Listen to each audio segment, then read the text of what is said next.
2020 оны 5 сарын 1-нд AI-95-5-ын үн өнөөдрийн ханшаар үзэх юм бол 61.3% өссөн байна.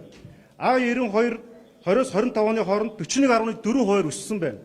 AI-76-80 5 жилийн дотор 42.3% өссөн байгаамаа. За мөн 2020 онд 4-р улирлын байдлаар дундад цалин 1.3 сая төгрөг байсан. Өнөөдөр нэмэгдсэн нэртэй боловч инфляцид идэгдсэн байгаамаа. Инфляцийг бүгдээрээ харж үзье. 2020 онд инфляц 3.8% байсан бол өнөөдрийн байдлаар 9.6% буюу 3 дахин өссөн байгаамаа. Ам долларын ханш 2849 төгрөг байсан 20 оны 5 дугаар сарын 1-ний байдлаар.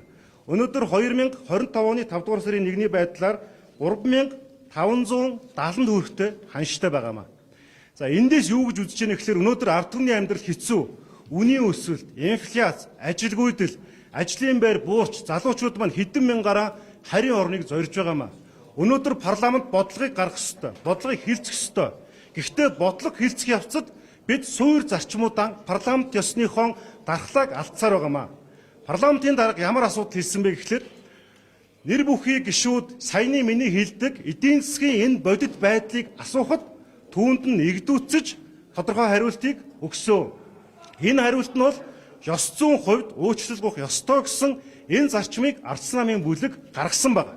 Үүнийг нь мушгин говьлж хоёр хүний хувь хүний асуудал мэтээр тайлбарлаж байгаамаа. Бүхэл бүтэн парламент бол Монгол улсын тусгаар тогтнол эрхчлөө ардчлалын баталгаа, үндэсний аюулгүй байдлын баталгаа бол парламент ёсны зарчим байдаг.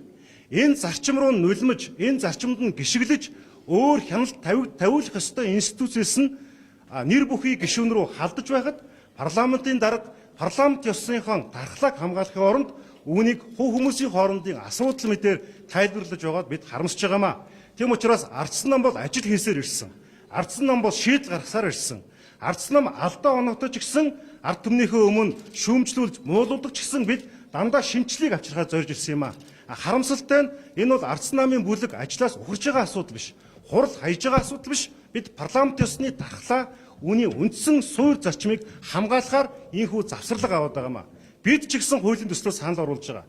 Бид ч гэсэн бас Монгол улсад хэрэгтэй зарчмын шин чанартай амин чухал Монгол төмний язгуур ашиг сонирхолд нийцсэн шийдвэр гаргах ирмэлцэлтэй байгаа.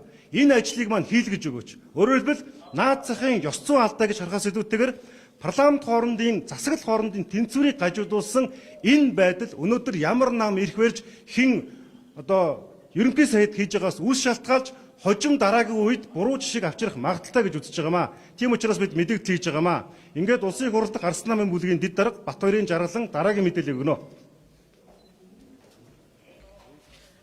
За өчигдөр өглөө улсын хурлд ардсан намын бүлэг ээлжид бос хурлаа хийсэн. За энэхүү ээлжид бос хурлаар өнөөдөр Пүрэв Баасан гарагийн улсын хурлын нэгдсэн чуулганы хуралдаанд ардсан намын бүлэг бүхэлдээ оролцохгүй байх шийдвэрийг бүлгийн гишүүдийн дийлэнх олонхоор гаргасан байгаа. За энэ бол ямар учиртай шийдвэр вэ гэхлээр ардсан намын бүлэг улсын хурлын хяналтын чиг үүргийг хэрэгжүүлэх, парламентын засаглалыг хамгаалах, улсын хурлыг хамгаалах ийм зорилгоор чуулганы хурлаанд оролцохгүй байхаар шийдвэрлсэн байгаамаа. Яагаад вэ гэхлээр өнгөрсөн Баасан гарагт болсон ерөнхий сайдын мэдээллийн цаг гэх үйл ажиллагааны хүрээнд ерөнхий сайдын гаргасан болчимгүй үйлдэл бол парламентын хяналтанд сөргөөр нөлөөлсөн, парламентыг басамжилсан, парламентыг үл хүндэтгсэн ийм засаглалын хямрал руу хөтлөхт үр дагавартай шийдвэр гэж үзсэн. За тийм ч учраас ардсан намын бүлэг бол ерөнхий сайд уучлалт гуйх ёстой, парламентод ажиллаа тайлагнах ёстой гүйцэтгэх засаглалын тэргүүний хувьар парламентыг хүндэтгэх ёстой гэсэн ийм байр суурин дээр бол хатуу байгаа. За энэ хүрээнд бол бас улсын хурлд ардсан намын бүлгээс тодорхой хуулийн төслүүдийг бол санаачилж байгаа. Тухайлах юм бол улсын хурлын тухай хууль, улсын хурлын чуулганы хуралдааны дэгийн тухай хуулинд бол тодорхой өөрчлөлтийг оруулахыг зорж байгаа. За энэ нь ямар агуулгатай байх вэ гэхээр нэгдүгээрт парламентын засаглалын сонгодог хэлбэрийнхаа дагуу парламентын зохион байгуулалтын хувьд төрийн өндөрлөг гэдэг тэр сандал суудлын асуудлыг бас шийдвэрлэх ёстой гэж харж байгаа. Өөрөөр хэлэх юм бол сонгодог парламенттай улс орнуудад байдаг жишгийн дагуу ерөнхий сайд олонхын бүлгийнхаа гишүүдийн одоо тэргүү игнэнд суугаад цөөхөн бүлэгтэйгээ бол одоо ижил тэгш төвшөнд бас харилцах, цөөхөн бүлгийнхаа гишүүдийн асуултанд хариулах ёстой гэсэн ийм байр суурьтай байгаа. За хоёрдугаарт ерөнхий сайдын цаг гэдэг хүрээнд бол гүйцэтгэх засаглалт өөрөө сэдвээ сонгож парламент мэдээлэл өгдөг байдлыг халж улсын хурлын гишүүд чөлөөтэйгээр асуултаа тавьдаг ийм зохицуулт руу орохыг бас зорж байгаа. За дээрэс нь бол өнгөрсөн хугацаанд парламентын танхимд нийтийн албан тушаалтнууд буюу гүйцэтгэх албан тушаалтнууд хариуцлагагүй мэдээлэл маш ихээр хийдэг болсон явдлыг таслан зогсоож улсын хурлын танхим дотор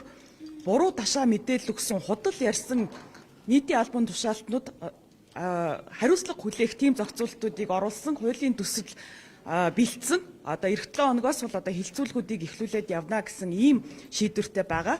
За энэ бүхэнтэй холбоотой сүүлийн одоо 2-3 хоногийн хүрээнд гарч байгаа мэдээллүүдийг харах юм бол улсын их хурлын дарга олонхын бүлгийн удирдлагыг бас маш хариуцлагагүй байдлаар асуудалд хандж гин гэж харж байгаа. Учир нь юу вэ гэхлээр энэ бол засаглал хоорондын асуудал. Энэ бол одоо үндсэн хуулийн одоо ийм засаглалын хүрээний асуудал байхад асуудлыг хэд явцууруулж, улс төржүүлж, нам хоорондын ч гэдэг юм уу эсвэл хувь хүн хоорондын асуудал болгож байгаад бол бид нар бол маш ихээр харамсаж байгаа. Тэгэхээр улсын их хурлын удирдлага бол энэ байдлаа таслан зогсоож парламентынхаа дархлааг бэхжүүлэх тал дээр бидэнтэй хамт байна гэдэгт бол бас найдаж байна. Баярлалаа. За мөн улсын их хурл өнгөрсөн 11 дугаар сард хүн төвтэй байх стратеги баталсан. За би хүний эрхийн дэд хороог бас ахалж байгаагийн хувьд бол улсын их хурлын дарга шаардлага тавьмаар байгаамаа. Монгол улсын үндсэн хуулинд хэнийгч нийгмийн гарал угсаа, хөрөнгө чинээ, боловсрол мэдлэгээр нь ялварлан гадуурхаж болохгүй гэсэн хүний эрхийн одоо заяамал одоо зарчим байгаамаа. Энэ зарчимд халтсаар байхад нэгдүгээрт.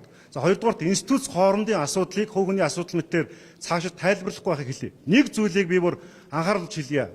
Ардсан нам болвол ардсан намын одоо зовлон жаргал алдаа оноо бүгд ард түмний нүдэн дээр байдаг. Энийг бол ард түмэн мэдж байгаа. Ардсан нам хизээч ард түмэндээ эрхлэж тунирхдаггүй. Ардсан намд мэдээж зовлонтой доцоож эрсдэлтэй асуудлууд байсан уу гэвэл байсан. Гэхдээ ардсан намаас 42 гишүүнийг ард түмэн сонгож ачааны хүндийг үүрээ гэж өгсөн байгаа. Бид бас засагт хамтарч ажиллаж тодорхой асуудлуудыг шийдэе гэсэн ийм зарчимтай явж байгаа. Өөрөөр хэлбэл улсын их хурлын даргын хувьд гэх юм бол улсын их хурлын гишүүдийн бүрийн эрхээс гадна наад захын хүний эрхийн хүн төвтэй байх энэ бодлогынхон стратегт бас үнэнч ажилламаар байгаамаа. Эцнэг гэж хэлэхээр энэ хоёр тусдаа асуудал байгаа шүү.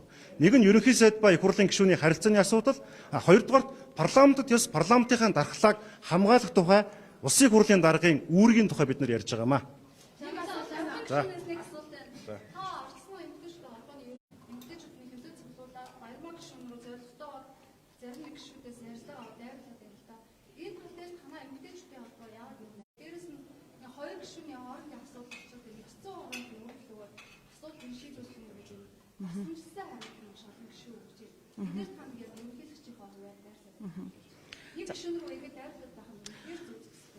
За Ардсан намын бүлгийн хувьд бол энэ асуудал дээр энэ бол хувь хүний асуудал биш ээ. Энэ бол шал өөр засаглалын шинжтэй асуудлаа гэд одоо тодорхой улс төрийн шийдвэрүүдийг гаргаад тэмцэл хийгээд явж байгааг та нар харж байгаа.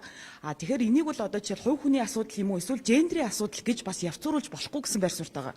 Яагаад вэ гэхээр ерөнхий сайд оюун эрдэн тухайн үйлдэлийг гаргахдаа улсын хурлын гишүүнд хандаж хэлсэн байгаа. Тэгэхээр энийг бол одоо жишээл хувь хүнч гэдэг юм уу эсвэл аливаа гендертэй холбоотой байдлаар явцууруулах нь бол бас л түрүүний бидний яриад байгаа одоо үндсэн хуульд ёс, парламентын ёс гэдэг тэр одоо том агуулгаас нь хальж байгаа л тийм явдал гарч ийн гэж харж байна. Ардсан намын бүх байдлаа гүшнэ. Ер нь одоо ардсан нам бол өөртөө дотоодоо арчлалтай тий зарим хурал цуглаан дээр бодлоо хэрэглээд асуудлаа шийддэг ийм арчлалтай намаа. Цаашдаа чуулган дээр одоо юу гэх юм нэг гишүүнтэй ингэж харилцчлаа гэдэг ийм жишээ болгоны гаргаж ирээд ажил хаяад байх юм уу? Зүгээр энэ өөрсдөө та бүхэн маш дотоод арчлалтай бодлоо хэрэглүүлэх асуудлыг шийддэг шүү дээ. Энэ хоёрын хооронд чинь асуудлыг За ойлголоо. За асуултанд хариулъя. Тэгэхээр та бүхэн санаж байгаа яг энэ чуулганы үүдний танхимд хэдэн жилийн өмнө хоёр улсын их хурлын гишүүн зодтолж байсан түүх байдаг тийм үү? Салхилуулаад зогтдог түүх байдаг үстэй. Тэгэхээр энэ юу гэсэн үг вэ гэхээр хоёр улсын их хурлын гишүүний хоорондын асуудал бол бид нар ёс зүйн дэгийн байнгын хороонд одоо холбогдох журам дүрмийн дагуу асуудлыг өгөөд явуулж болно. Нэг. Энэ бол улсын их хурлын гишүүд дотрын хоорондын асуудал. Харин өнгөрсөн Баасан гаригийн асуудал бол гүйцэтгэх засаглалд улсын хурал хяналт тавих ёстой байгууллага нөхгүй. Институцийн хувьд одоо англиар бол check and balance буюу эрх мэдлийн харилцан тэнцвэртэй байх энэ зарчмыг зөрчиж байгаа гэсэн. Өөрөөр хэлбэл гүйцэх засаглалын тэргүүн нь парламентын гишүүн рүү ирээ зэргүүгээр халдна гэдэг нь өөрөө энэ бол зарчим буюу институцийн асуудал гэж үзэж байгаа. Тэгэхээр хоёр парламентын гишүүн хоорондоо биш, хоёр засаглалын салаа мөчрийн институцийн хүмүүсийн асуудал учраас энэ бол хувь хүмүүсийн асуудал биш. Энэ бол маш том хэрвээ энийг бид нар ингээд зүгээр дугуй өнгөрөөчих юм бол ирээдүйд маш олон удаа энэ давтагдана гэсэн үг. Ирээдүйд тэгвэл их хурл гэж байгаад яах юм? Ард түмэн их хурлаа сонгоод яах юм? Эрх мэдлийг хэрэгжүүлэх дээд байгууллага гэж их хурлыг үндсэн хуулиараа тодотгоод яах юм? Ийм асуудал үлдэнэ. Энэ дээр харин нэр бүхий дурддаж байгаа хүмүүс эмзэг хандаж болохгүй зарчмаа барих ёстой. Хувь хүнд нь хандаагүй шүү. Би нэг зүйлийг хэлэхэд за тэр нэр дурддагдаад байгаа одоо нэр төрд нь халдагдсан гэж үзээд байгаа нөхөр өчигдөр жишээлбэл хэвлэлийн мэдээ авахд гэр бүлд нь одоо янз бүрийн асуудал гаргаж бизнесүүдийг нь одоо ухаж төнхөж авилгатай тэмцэх газар руу шалгуулахаар өгсөн гэсэн мэдээ хэвжил. Ийм улс төрийн зорилгоор хууль хүчний байгууллага ашиглаад байх юм уу? Энэ бол өөрөө хүний эрхийн асар ностой зөрчил. Ямар нэгэн дуйлан шугаан скандал хин нэгнийг буруутгахын төлөө ийм асуудал гарч байгаа бол энэ бол эмгэнэлтэй хэрэг. Тийм учраас бид нар бол парламентын гишүүн аль ч намынхаас үл шалтгаалж, ямар ч хүүсийнхаас үл шалтгаалж, ямар ч туршлагатай аль салбарынхаас үл шалтгаалж парламентд ёсыг хамгаалахын тулд парламентын гишүүний эрхийг хамгаалж явах ёстой. Ягагтгүй тэд бол ард түмнээс сонгогдсон ард түмний өмнө хариуцлага хүлээдэг субъект болохоос биш засгийн айл нэг сайтад нь загнуулдаг субъект биш юм аа. Үүнийг хариуцлагатаар илэрхийлээ. Нэг асуулт асууж өчигдөр бүгд хүнсний юмсаа баримтад тэгэхээр ардчилсан намын зүгээс хэлж байгаа асуудалтай холбоотой хүний эрхийн дээр орж ирсэн боловч орж ирэх үеч бүгд хүнсний аргуурсан ярьсаар байгаа. Энэ асуудал дээр ирээд бол маш их шүүмжч та юу гэж одоо энэ чинь Ардчилсан намын зүгээс бол өнгөрсөн даваа гарагийн бүлгийн хурал дээрээ хүний эрхийн үндэсний комиссийн бас хамт олныг сүнжид даргатай хамт олныг урьж асуудлыг сонсож ихтгэл тайлантай сонсоод улмаар бас санал бодлуудаа илэрхийлсэн байдаг. Цаашдаа бол тайлан гаргахаас өмнө тайлангийн одоо хийж байх явцад нь бас бид нар бас тодорхой асуудлууд дээр хандаж ий гэж ярьж байгаа. Нэг, хоёрдугаар бас миний хувьд бас хүний эрхийн дэд хорооны даргын ажиллаж байгаагийн хувьд сар болгоны 2 дахь 7 хоногийн 5 гарагийн 10 цагаас хүний эрхийн форумтай тогтмол уулзж байгаа. Энэ жил бол чухал жил байгаа. Өөрөөр хэлбэл хүний эрхийн үндэсний 2 дугаар хөтөлбөр 22 жилийн дараа батлагдах гэж байгаа. Үнийг ардсан нам дэмжиж байгаа. Дагаж орж ирж байгаа 10 гаруй хуулиудыг бид нар дэмжиж байгаа. Энэ дээр бас бид нар санаачлаг гаргаад явж байгаа. Мөн 11 сард Женевт болох хүний эрхийн тайланд ч гэсэн бид нар бас өндөр ач холбогдол гэж оролцож байгаа. Мөн бас миний хувьд бол эрүүдэн шүүхтэй холбоотой 3 ажлын хэсэгт оролцож нэгийг нь ахлаж ажиллаж байгаа. Өнгөрсөн 11 дугаар сард болсон эрүүдэн шүүхийн сонсголын араас бас 30 гаруй хэрэгүүдтэй танилцж улмаар кейс болгон дээр нь бид нар бас дүн шинжилгээ судалгааг хөндлөнгийн судлаачдаар хийлгэн ажиллаж байгаа. Тийм учраас ардсан нам бол хүний эрхийн асуудал дээр анхаарч байгаа. Утааны сонсгол дээр ч гэсэн бас бид эрүүл аюулгүй орчинд амьдрах эрхийн асуудлууд дээр манай бүлэг байр сууриа илэрхийлсээр ирсэн. Нэг кейсээс болоод бүхэлд нь харлуулж боломгүй юм аа. Монголын ард түмэн бас харуул ухаантай ардсан нам ямар асуудал дээр ямар зарчмын байр суурь итгэл үнэмшилтэй байгааг толдоо харж байгаа гэж бодож байна.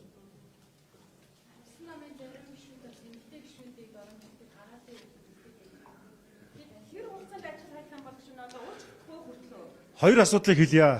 Ер нь бол энэ уучлалгүйн гэдэг бол тийм одоо аимшигтай зүйл биш юм аа. Энэ бол тийм муухай зүйл биш юм аа.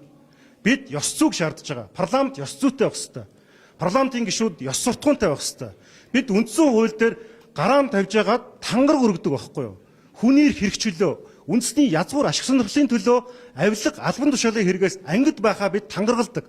Тангаргаасаа нэцүүл бид хуулийн хариуцлага хүлээнэ гэж ам өчгөө өгдөг юм аа. Тийм учраас энд байгаа гишүүд ардсан намын бүлэг бол энэ тангарагтаа үнэн чугаагаа илэрхийлж хүний эрхийн зөрчилгүй парламентыг ёс зүйтэй хариуцлагатай парламентыг шаардж байгаа. Тийм учраас уучлал гуйдаг жишгийг тогтоох нь өөрөө баг баатарлаг явдал байхгүй юу? Монгол улс чөлөөт нийгэм ардсан тогтолцоотой орн ямар ч албан тушаалтан ёс зүйн алдаа гаргах юм бол цөөнхийнхөө зарчмын шаардлагыг хүлээж аваад алдаагаа ухамсарлаад уучлал гуйдаг байна гэдэг бол Монголын төр тунгалагших хариуцлагатай байх ард түмнийхөө өмнө ачааг хамтдаа үүрээд явах итгэл үнэмшил төрнө гэж бодож байгаа. За баярлалаа.